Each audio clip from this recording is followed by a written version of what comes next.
Welcome to the Pre-Health School Research and Selection Workshop, sponsored by the Health Professions Pathways Program, or H3P, at Gonzaga University. Choosing a list of schools to which you intend to apply requires self-assessment, research, and intentionality. This workshop aims to set you up for all three and provide helpful resources so that you can ideally set yourself up for greater success in this highly important part of the application process for health professions graduate programs.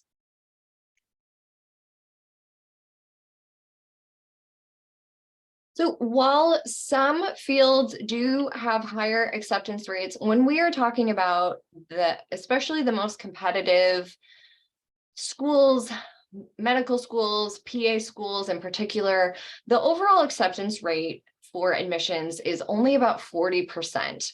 And when we talk about individual schools, the acceptance rates are extremely low. So thousands of applicants are competing for, only a couple hundred or sometimes even a smaller cohort of seats in an entering class. And so there are many parts of the application, but the research and selection of your school list, is a really important step to make sure you're setting yourself up for success as much as possible based on your background, qualifications, and your goals, with the ultimate goal of being able to practice as a provider. So here are some just overall things to think about as you approach this topic. So, and again, setting yourself up for success and trying to think about this in two parts. The first being as an applicant. And so again, kind of matching your qualifications to the selection factors that an admissions committee is going to use in choosing who's going to enter that cohort. Another piece to think about is as a future student in that graduate or professional school, where are you going to thrive? And these are two different things to think about, and lots of factors will funnel into these different ideas. You really ultimately do need to think about, as an applicant, where are you going to have a chance of getting admitted, kind of before you're able to think about, what are some of the other factors that are going to help you, succeed. And so both are important, but ultimately you've really got to make sure you're thinking about where you stand a chance of getting admitted. Especially with the second piece, where you're going to thrive as a student, making sure you're considering what factors are important to you. Overall, the school selection process is very individualized. And so your list of schools is going to look very different maybe than your peers or your friends. And so taking ownership of what that looks like. And again, the goal here is to become a provider. So being really honest and doing some reflection here about what's important for you. And we'll talk about some ideas here. Another common question in this process is how many schools to apply to. Again, this answer can be really individualized, but we often share some averages as kind of a starting place for folks. So some fields have a small average number of schools that applicants are applying to. So if we're talking about physical therapy, occupational therapy, the average might be around 4 to 5 schools per applicant. If we start getting up to PA or dental, it may be around 7 to 9 tend to be the averages. If we're talking about medical school, the average for MD is 17. And so that is a lot higher number of programs because this is a very competitive field to get into. Now, you'll notice that I mentioned MD only. The average for osteopathic medical school has been around 9. And so if you're somebody who's thinking about applying to both or one versus the other, that number could look different. Now, all of you have taken math courses, so you know what an average is. It means people are applying to fewer than the average and people are applying to higher than the average. So thinking about what makes the most sense for you based on, maybe your metrics, if you need to cast a larger or wider net.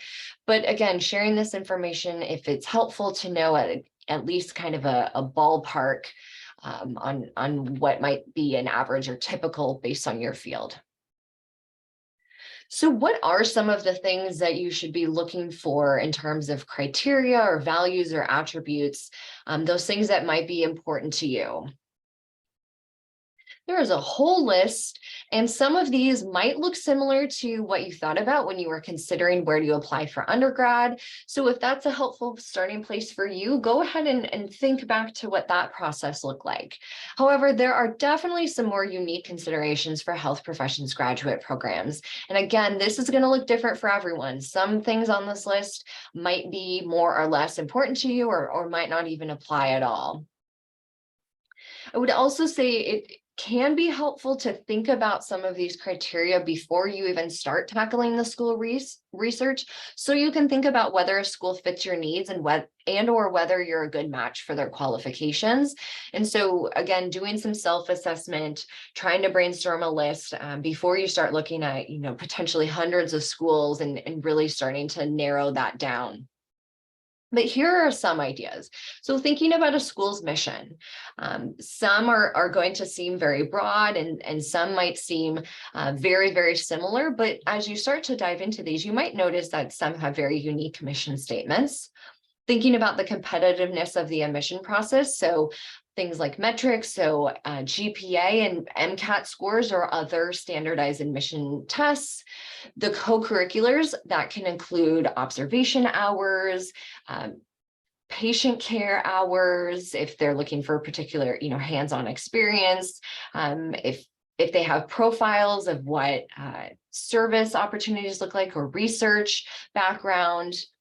Location also is pretty important.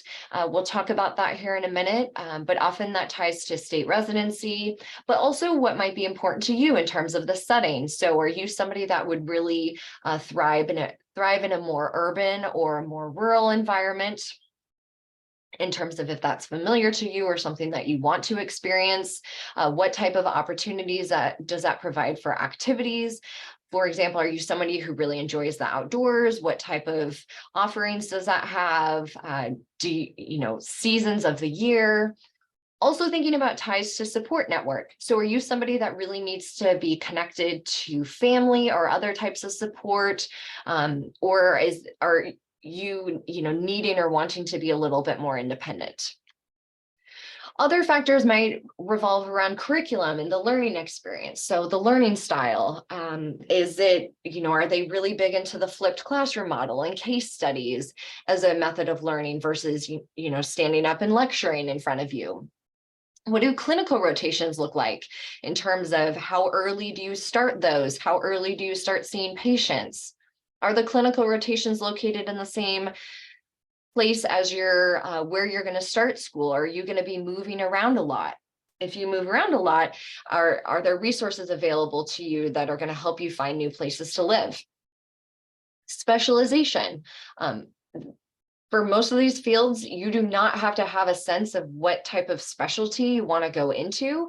That's what clinical rotations help you discover. But if you have a really important focus area or something that's driving you, or a school's really, really known for a specialty, maybe that helps inform your school choice. Similarly, special programs. Sometimes a school will have special tracks for individuals that want to provide care to rural populations, or special interest in global health, for example. If your program involves some element of research, you might think about what research opportunities are available, and specifically what the faculty are doing in terms of research. Other factors, and this might be really specific to your chosen field. So the length of study and the degree you end up with. For a lot of fields, it's going to be the same, but if I'm looking at something like nursing, I might think about, am I going into an accelerated Bachelor of Science program, or am I going into a direct entry master's program? If I'm looking at occupational therapy, am I deciding between a master's program or a doctoral program? Sometimes even the same type of degree might have different lengths of study, because some programs go through the summer and some give you the summer off. So understanding the length of study. Accreditation can also be important.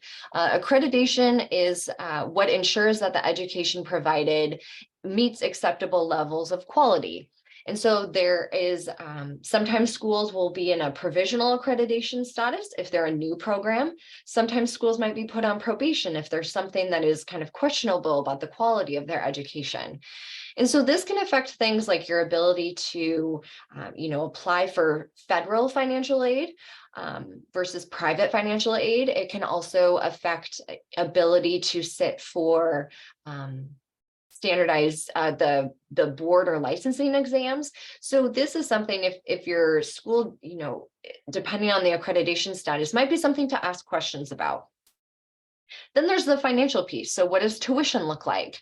What does the full cost of living look like in the city or location that you might be in?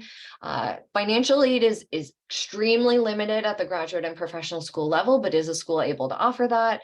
And then also, this is really about the student experience. So what types of support are offered, whether it's academic or wellness, and then what types of activities or involvement might be organized by the school, and then what other opportunities are presented. So this is not an all-inclusive list by any stretch of the imagination, but hopefully gives you some ideas about things that you can be thinking about and filtering all of those schools through things that are important to you as you're doing your research. So this was a really big list of things to consider as you are doing your school research, but how do you go about tackling school research and thinking about the selection factors?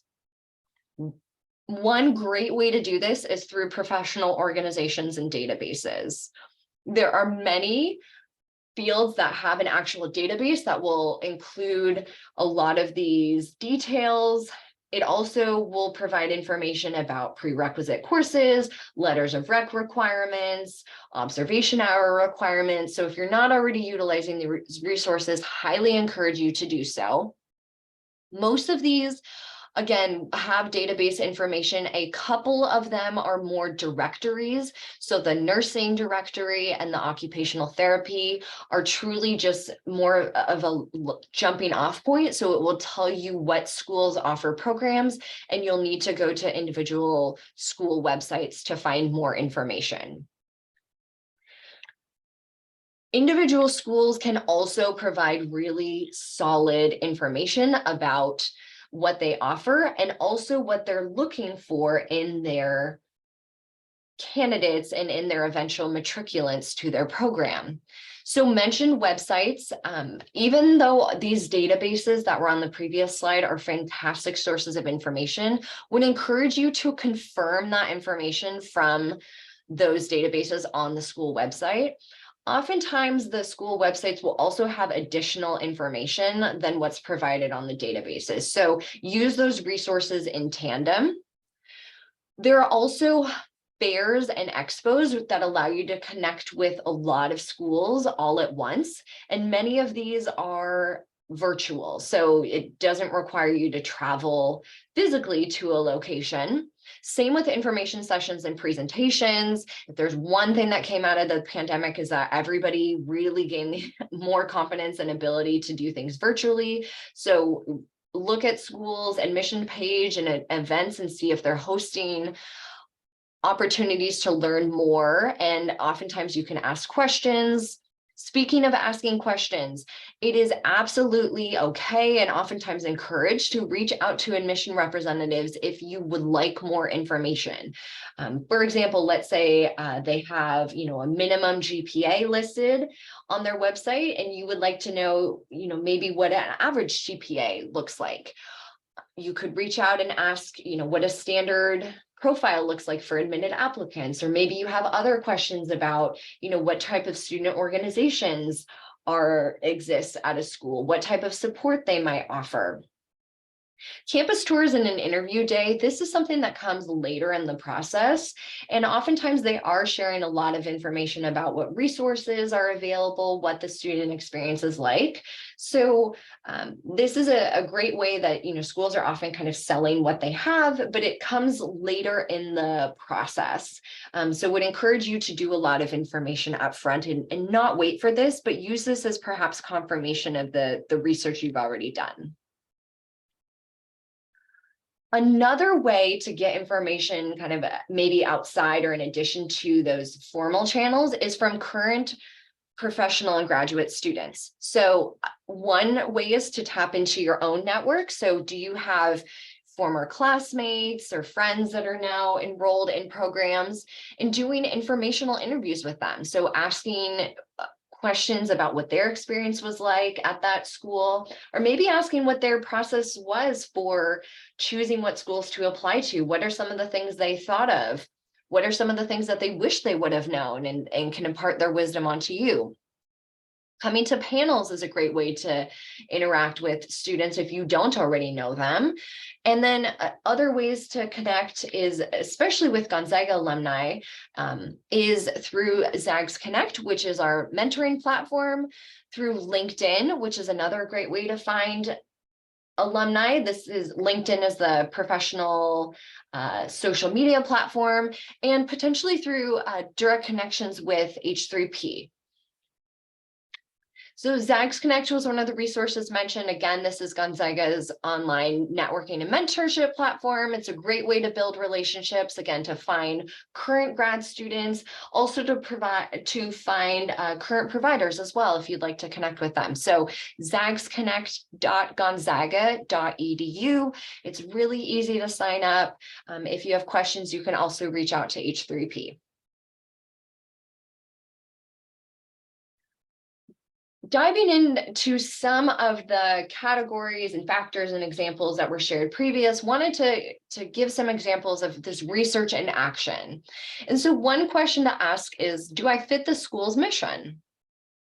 And what that looks like are a few different ideas. And one is this concept that location often matters. And this is really what we're talking about when we think of public or state institutions. And this is because part of their mission is to serve their state.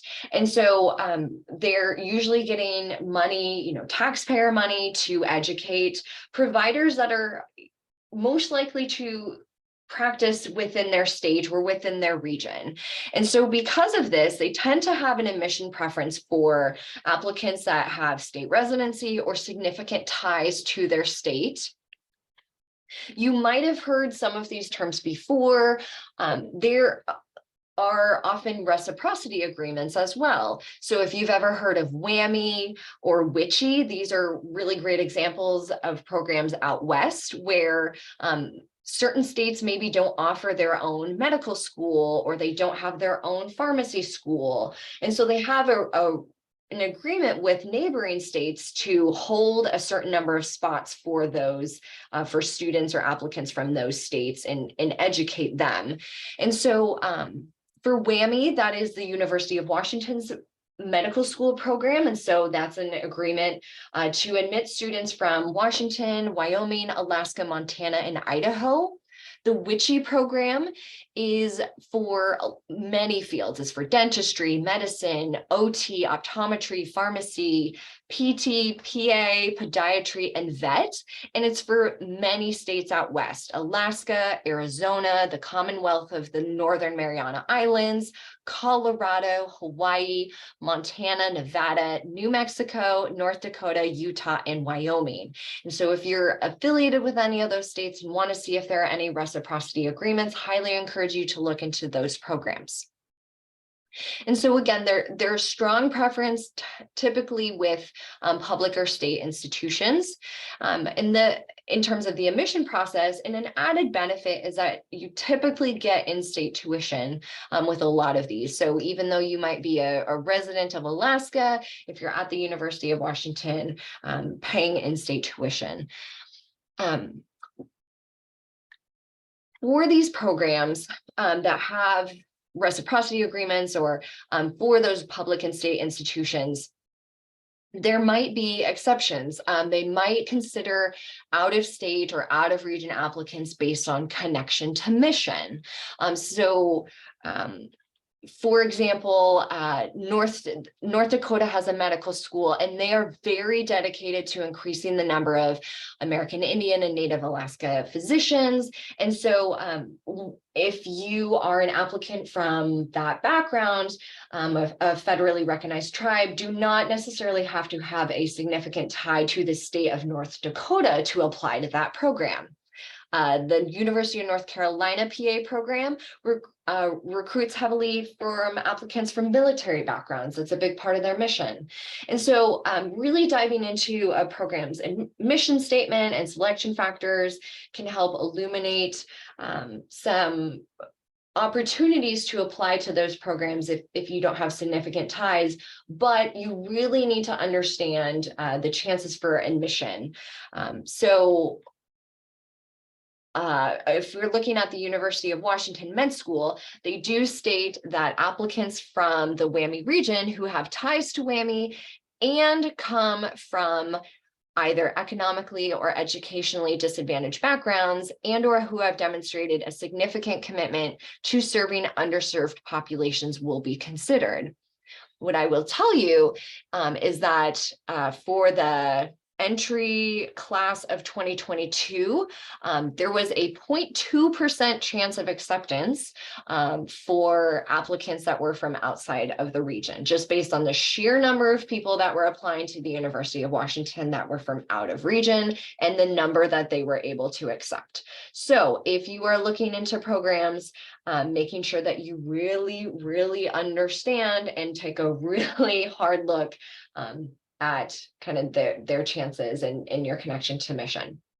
There are some more out-of-state friendly schools that aren't as strict on requirements and what residency looks like, but there are some, such as University of Washington, that just are very tight. So please make sure that you are doing your due diligence when you're looking at public and state institutions. So really looking more into mission, wanted to give a few more examples of mission statements that might illuminate some examples of what's really important to a school. So the University of California, Riverside School of Medicine is really dedicated to improving the health of the people of California, and especially serving inland Southern California by training a diverse workforce of physicians and by developing an innovative research and healthcare delivery program that will improve the health of medically underserved in the region and to become models to be emulated throughout the state and nation. So some really keys that you heard there were improving the health of people in California and in a specific region, and they are wanting to improve the health of medically underserved. You might compare or contrast this with the Warren Alpert Medical School at Brown. Their mission is to support and promote the health of individuals and communities through innovative medical education programs, research initiatives, and clinical excellence and service to society, and to improve the health and wellness of all. So this program at Brown is not geographically focused in terms of their mission, and they talk about research and clinical excellence, so some of the same things as UCR, but not specifically with that geographic focus. So pay attention when you're looking at mission statements as well. So things to pay attention to: what is the school emphasizing? Research, innovation. Some schools really like to highlight or focus on a specific specialty, serving a particular community or population of people in a region. So this will help you in your school research and saying, do I really fit the goals or mission? And does this align with what I'm looking for in a program, or do I align with what they're looking for to help them fulfill their mission? It will also help you identify potential secondary or supplemental essay and interview questions. And that's really where a program is going to be able to answer the question of, this would be a really great medical student. Is this a really great medical student for our program? And so that is why it's really important to focus on this piece of research, school research and selection. In addition to answering this question of how do I help a school fulfill its mission, you also want to think about whether you are a competitive applicant for a particular school. And so in the next few slides, going to share a few examples of what competitiveness looks like and how you can really start to try and match your qualifications and set yourself up for success, and thinking about how different schools, how that looks different for different schools. So on this slide, I'm going to share an example of two very different programs in terms of GPA and what their requirement looks like. So looking at MSAR, which are the medical school admission requirements, which is the database for MD or allopathic medical schools, they will show the median GPA for their matriculated or ultimately enrolled students. And they will also show kind of a range or percentile. And so I'm going to compare two different schools to show you a very distinct difference in two schools. So the one on the left is the University of Washington School of Medicine. You can see that the median total GPA or overall GPA is a 3.75. And the median science GPA that they accepted for their most recent class was a 3.7. So median is a helpful piece of information. It is also one data point. So we encourage students to dive deeper and look at, for example, the 25th to 75th percentile, which is the darker orange. So for total GPA, for example, you can see that the 25th percentile was 3.59 and the 75th percentile was 3.91. So that's kind of a larger range of students that they were accepting. They also show the 10th to 90th percentile in that lighter orange, and you can see the range is 3.42 to 3.97. So statistically, what this means is that they accepted less than 10% of students that had less than a 3.42 overall GPA. I'm going to now compare a school that has a very different academic profile, and that's Johns Hopkins School of Medicine. Their average or their median total GPA is a 3.96, and their median science GPA is a 3.97. Their percentiles are extremely difficult to make out. But their 10th percentile is a 3.82, and we'll go with that number. So comparing the difference between the University of Washington School of Medicine and Johns Hopkins, their 10th percentile range for overall GPA is a 3.42 compared to a 3.82. These are very different schools in terms of the academic profile of students they are accepting into their program. Both are great medical schools. Both are graduating individuals that are going out to become physicians. But if I am, for example, a student with a 3.5, I really don't have a shot at getting into Johns Hopkins, because if their 10th percentile is a 3.82, that means they're accepting less than 10% of students with, a GPA of less than 3.82. So it would, if I'm at a 3.5, my school list should not be made up of a lot of schools that look like Johns Hopkins. It should be made up of more schools that look like University of Washington. So using this information and the data that's available to you to create lists that are more setting yourself up for success in what is already a competitive process, please don't make it more difficult for yourself, and really try and create a list that is a better match for your qualifications. Similarly, with the MCAT, I'm going to do the same thing, but move through it a little bit more quickly. So looking at the same programs, University of Washington School of Medicine, their MCAT, their median is a 512, and their overall range, 10th to 90th percentile, is a 504 to a 520.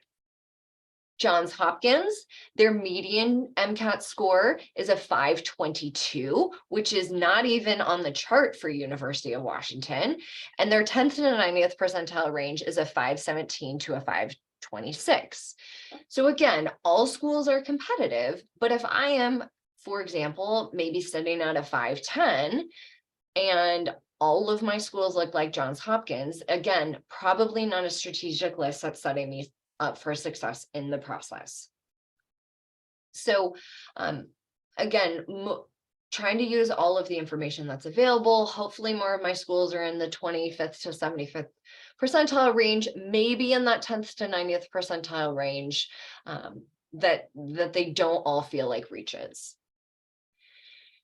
If a lot of your schools feel like you are stretching and reaching, especially on the medical school side, it might make sense to approach the conversation of MD versus DO.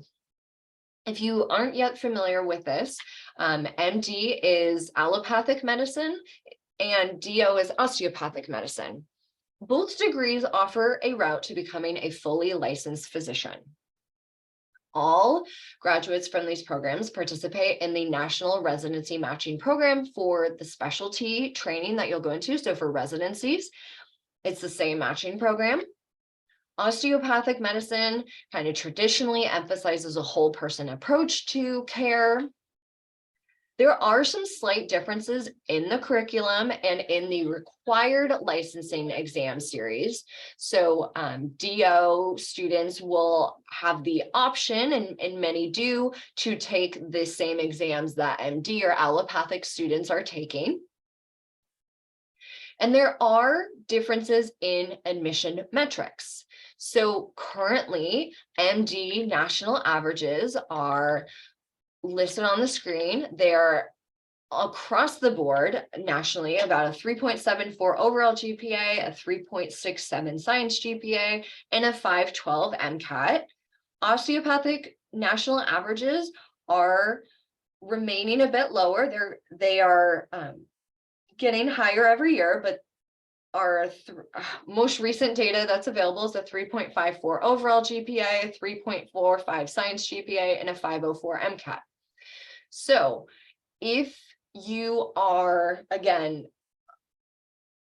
looking at medicine and looking at MD programs and looking at MSAR, and a lot of the schools feel out of reach, it might be worth having a conversation about looking at osteopathic medical school and seeing if that might work to incorporate some of those programs into your list. Moving on to dentistry, wanted to share some examples from here, sharing some averages to give you kind of a sense of what that looks like, and then also sharing a couple examples, a local example, and then the quote unquote #1 dental school in the country. This information is pulled from the Dental School Explorer, which is the admission database for dental school. So the way they report their information is a little bit different. They show a 5th to 95th percentile, but you can see the averages right now. The average GPA for accepted students is a 3.61 overall GPA, a 3.54 science GPA, and the DAT, we've reported the total science score here is a 20.5. And just comparing a couple schools, again, a local school, which is the University of Washington, with the quote unquote #1 dental school, which is the University of Michigan currently. You can see the differences here. University of Washington is right around that national average. 3.61 compared to 3.8 overall GPA for University of Michigan. The science GPA is a 3.53 compared to a 3.75. And then the DAT is a 20.9 compared to a 22. So again, using the information that's available to you to create a list of schools that makes sense for you, even if it's not the same list of schools that your friends have or that people are telling you to apply to, a list of schools that's going to hopefully help you be successful in the admission process. Other things that those databases can be really helpful for are showing lots of schools at once. So PTCAS, which is the database for physical therapy, is able to show comparison charts. So if you want to see, observation requirements all in the same chart, you can see that. Same with reference requirements. It will also allow you to go individually into each program, but the Comparison charts are nice. Same with FarmCast, which is for pharmacy. It allows you to compare lots of different selection or admission criteria factors. But again, will also allow you to go individually school by school. But this, again, is another helpful feature of those databases if you haven't looked into them yet. But as was previously mentioned, those databases are really helpful, but it is important to go on individual websites to either confirm information or get more information than what those databases provide. Sharing an example from the PA database, which is really great, and they are making lots of improvements to it all the time. But the University of Washington's PA program, which is known as the MEDEX program, for example, lists that you need 2,000 hours of healthcare experience or 2,000 hours of patient care experience in terms of a requirement, which sure, that's helpful. They also list that a minimum GPA that's required is a 3.0. So this is helpful as a starting place if I'm trying to, get minimums and kind of baseline. However, as I'm starting to finalize my list, I probably should look at the website and make sure that I'm actually a competitive applicant here. So when I go on UW's website, I see under selection factors and preferences that to be a competitive applicant, my overall science and my 90 credit GPA should be at or above a 3.45. This is a lot different information than what the database says as being the minimum GPA of 3.0. Similarly, to be competitive, a MEDEX applicant will have 4,000 hours in a direct hands-on care capacity, and the most competitive positions will have significant patient care responsibility that includes development of clinical skills and medical decision-making. So again, this is more information that I'm getting from the database and will help me determine if I'm a competitive applicant for UW, which is a super competitive program. So maybe this might be a reach school for me because I'm somebody that has, maybe 2,000 hours or 3,000 hours versus, looking at programs that require 500 hours. I would be super competitive for those programs. Another example of, patient care hours, just to give you a sense of the great variety that's available, the University of St. Francis, which is a program that we've had a few graduates go on to, they require a minimum of 500 hours of experience. And this is from their website. Idaho State University, they don't require experience for their program. However, they do something that many PA programs have, which is something called a file score. And so they're giving very specific scores to different parts of the application process. And that's an example is shown at the right. And so this person was getting different points based on how they ranked, so to speak, in different areas. And so they attribute, 0.05 points for how many shadowing hours they had. They got 0.25 points based on about 4,000 hours of patient and healthcare experience. So they're very transparent with this information, so you know how you might stack up against other applicants. But that's, even though they don't require it, it is contributing to your overall score. Again, another example, this is from VET. This is from UC Davis, which is considered one of the top veterinary programs in the country. VMSAR, which is a veterinary medical school admission requirement, states a minimum of 100 hours of vet experience is required in order to have your application submitted, which is helpful information to know, am I even going to be considered? But if I go to their application statistics website to see kind of their incoming profile, I learned that the average vet experience that students are coming in with is about 2,000 hours. The range is 120 to 11,000, which is interesting because they do state the minimum is 180 hours. But that is telling me a lot different information. So I really probably need to be at least, around 2,000 hours to be considered competitive for UC Davis. So OT is an example of a program that doesn't have a database of information. And so I am for sure needing to go on an individual website, but going on individual websites might give me really interesting information and helpful information about the application process. So for example, Eastern Washington University, going on their website, tells me that I need to have demonstrated experiences with persons with disabilities, or living with life challenges. This can be voluntary or work experience, and I need to have 40 hours or more. Additionally, 10 of those 40 hours must be shadowing or observing in OT. Okay, that's helpful. It also tells me that telehealth hours do count towards observation.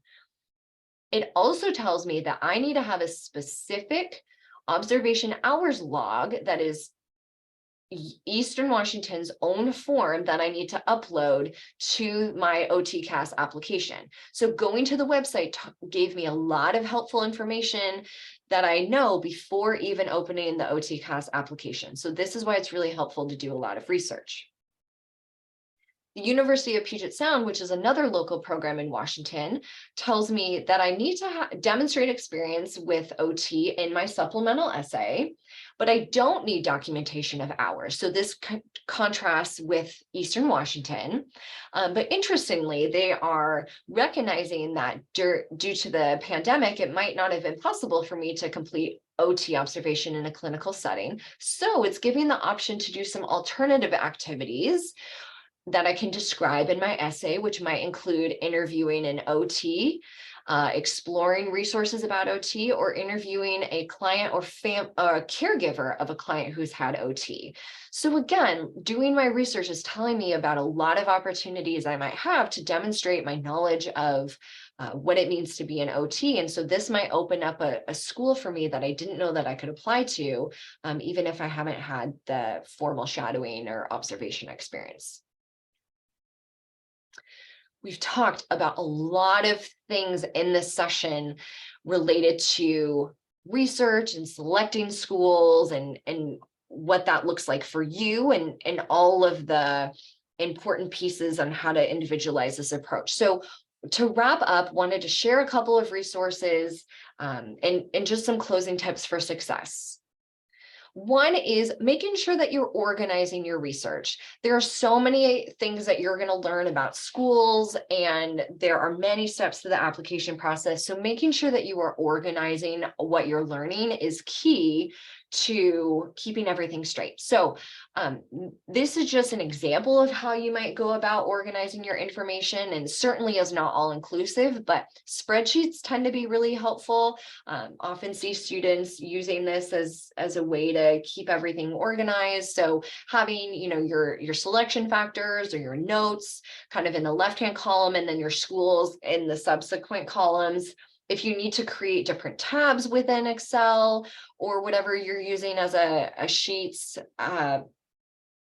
platform, go ahead and do that so that you can, actually keep track and keep it readable. But again, just keep notes on, kind of does this, how does this align with my background or with my goals? I've seen students use color coding to show, what areas are a really great match for me, what are some areas of concern, and that can help them kind of filter down to that final list of schools that they end up applying to. Some other tips for success. Again, really starting with a realistic self-assessment, making sure that you understand your background, your qualifications, your needs, and knowing that that's going to be very individualized for you as you approach this process. So, tapping into resources, asking friends, asking other students can be really helpful, but knowing that you need to own your school list and it needs to make sense for you. So ask questions, gather information, make sure that you're keeping that all in one place as it makes sense for you. And remember that there is, when it comes to the number of schools to apply to, again, this is going to look different for different people, especially based on the competitiveness piece. But at some point, there is a cost benefit and a time analysis. So, remember that every school that you add to your list is an additional cost.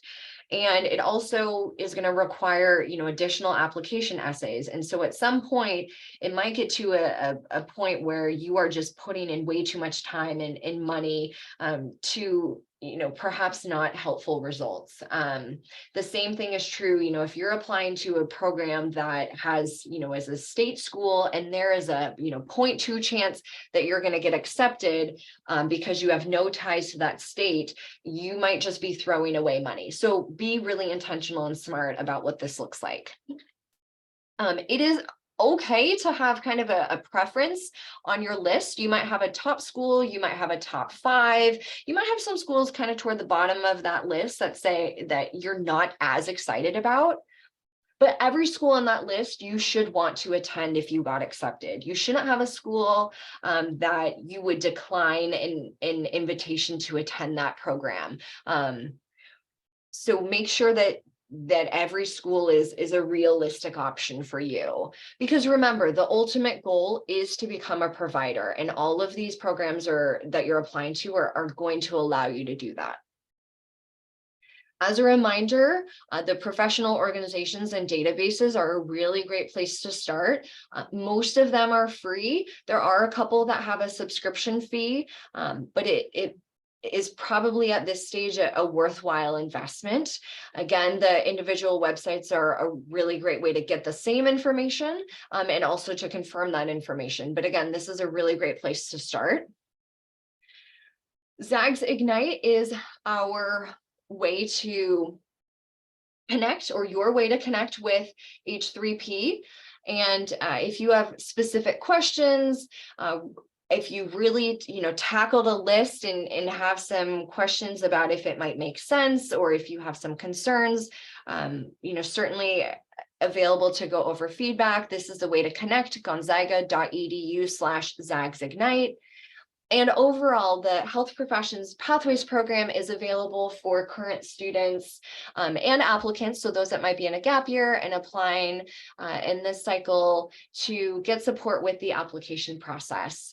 There are many parts to it, so encourage you to stay organized throughout the process as you're researching schools and working on all of the other pieces. But hope that this was helpful as one part of the process to think about, and good luck with the rest of your application.